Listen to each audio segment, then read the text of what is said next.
Inini ndinoitwa Tebeth Dirani, mai Chanetsa, kana kuti mbuya vadhera. Ndinogara kuSalim Gabe Heights, kuKroyi. Ndiri kuita madhirama nevana vechidiki.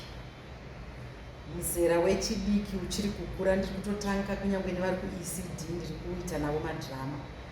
Chinangwa changu chandiri kutorera vana ivavo ndiri kuona kuti tsika dzedu neunhu zviri kurasika, uye zvimwe zvinhu zvinenge zvichitaurwa zvinenge zvichiitika munyika vana vadiki vamwe havakonzentreti nazvo, asi ndikavabata ndikauya navo kumadhirama ndinokwanisa kuzvitsanangura tichiita madhirama tichitonakidzwa, uyewo vachitozodzidzisawo vamwe vechidiki. Ndakaona kuti umwe mwana mudiki anogona kunzwa kana achingaona umwe mwana mudiki achiekta dhirama, anogona kuzvinzwisisa. Saka tiri kunyanya kubata maareas edrug abuse, nekuti ndo zvinhu zvanyanya kunetsa, nechild abuse, negirl child abuse, nemaGBV, kuti vana ava vanzwisise, nekuti vamwe vana vari kutorarama mazviri mudzimba mune mhirizhonga, ivo votokurawo vachiona sechinhu chakanaka. Saka unoona kuti GBV haipere, inoramba ichienda mberi, nekuti umwe mwana akurira ari mumhirizhonga anofunga kuti ndokurarama kwakanaka, kana iye akazoita mudzimai wake kana murume wake zvinenge zviri maari. Saka ndiri kuvatora vachiri vana vadiki kuti ndivadzidzise.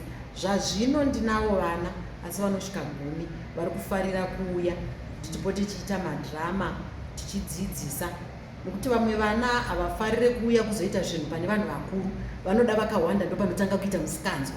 Saka ndichitori nebasa kuti ndivakokorodze vagone kuuya vachiita sevanotandara naambuya vavo vari pachitandara naambuya, tichitaura nyaya pamwe tichitodzidzisa kuti imi vakomana munofanira kufamba zvakadai, imi vasikana mufamba zvakadai. Asi ndichine basa nekuti vamwe anomboita kuti uyei mazuva mashoma obva adzokera, nekuti vanenge vachida zvinhu zvakawanda-wanda. Imomo kuwanda-wanda imomo ndomavanoita musikanzwa. Asi inini ndiri kungoti kuti Zimbabwe yedu ikure zvakanaka, vana vedu vakure vachizoitive negeneration mangwana yakadzidzisika. Ndinoda kuita ambuya vanovabata vachiri vadiki kuti ndiende navo mberi vazoita varume vakuru nevakadzi vakuru vanonzwisisa tsika dzedu nemagariro.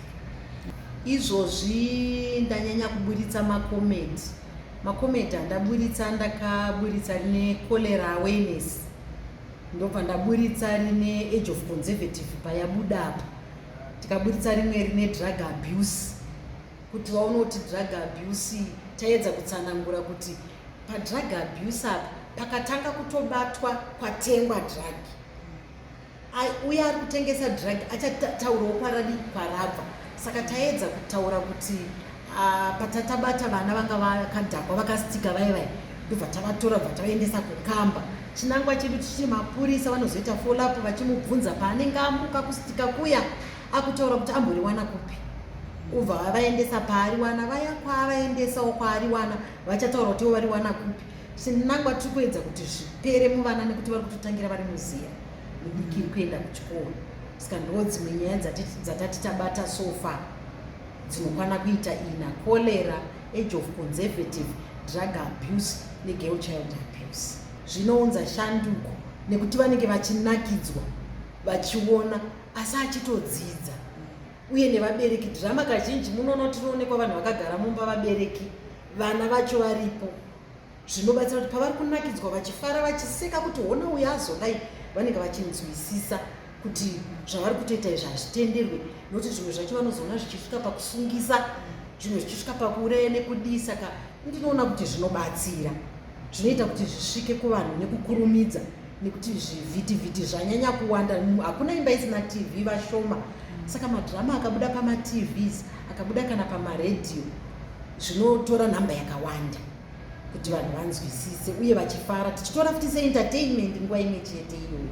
Inini ndaive mupurisa weZimbabwe, ndobva ndiri kumachurches kwatinoenda ndinotamba nevana, ndiri munhu anoda kunzwisisa vana zvakanyanya. Saka ndazoenda paretirement ndinonyorazve ndiri nyanduri. Saka nyanduri kazhinji ane zvinhu zvakawanda zvaanozarurirwa zvokuti nyika painenge ichichema paipai zvinobva zvauya mumusoro make naye anenge achitotambudzika kuti nekunyora kwandinoita zvingasvike sei kuvanhu. Saka ndakazoona kuti ndakagara zvangu pane kuti ndipedze nguva ndakarara, zviri nani nditambe nevana, rinova ndo eji yacho iri kutonetsa iyoyo. Ndine free time yakawanda, ndabva kuita zvimaprojects zvangu, nguva yandienda free ndienda nevana tichidzidzisana, tichitamba mamwe madhirama ndinonyora mumabooks ndichivapa vachiita, zvichingoenda mberi zvakadaro. Ndo mafungiro andakazviita kuti zvimwe zvandinonyora izvi ndoda kuti zviitike chaizvo chaizvo, vanava vazvinzwe. Saka ndakafunga kuita madhirama uye kuti vabereki vazvinzwe uye Zimbabwe inzwe kuti tiri kunyore tigone kuchengetedza tsika dzedu. Anyone anokwanisa kuuya, asi for now ndiri kutora vana veSalimugabe Heights neKuroyi nekuti ndokwandinogara, kunoitira vana nyore. Munoziva nemari kuti vana vazokwira vachiuya kuzoita mitambo, uyezve ndinenge ndichida kubata vabereki vacho venzvimbo idzodzo. Kana paine mwana anoda kuuya, toda kutanga ndataura nevabereki kuitira kuti tibatane pamwana uyu.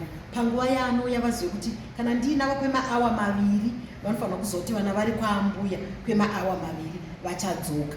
Tichida kuganhura futi nguva inoita musikanzwa.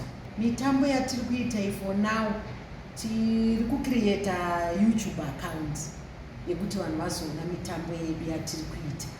KuFacebook, ini ndine Facebook account, ndakangoisa maclips maviri bedzi, asi ndinogona kuisa mamwe ikoko yakanzi Tebeth Chanetsa Dirani, iri kuwanikwa paFacebook. Tebeth Chanetsa mukunda Dirani iri kuwanikwa paFacebook, kana mbuya waDeos Novels iri kuwanikwa paFacebook. Asi ndiri kugadziriswa YouTube yekuti vanhu vange vachizoona mitambo, nekuti zvotaka kutoita madhirama marefu anotoenda kure. Tambe tichita makomedi, tichita maclips, asi izvozvi tiri kutoita dhirama. Tine rimwe dhirama ratiri kuita rinonzi Garden Boy nerimwe rinonzi Upenyu hwenherero.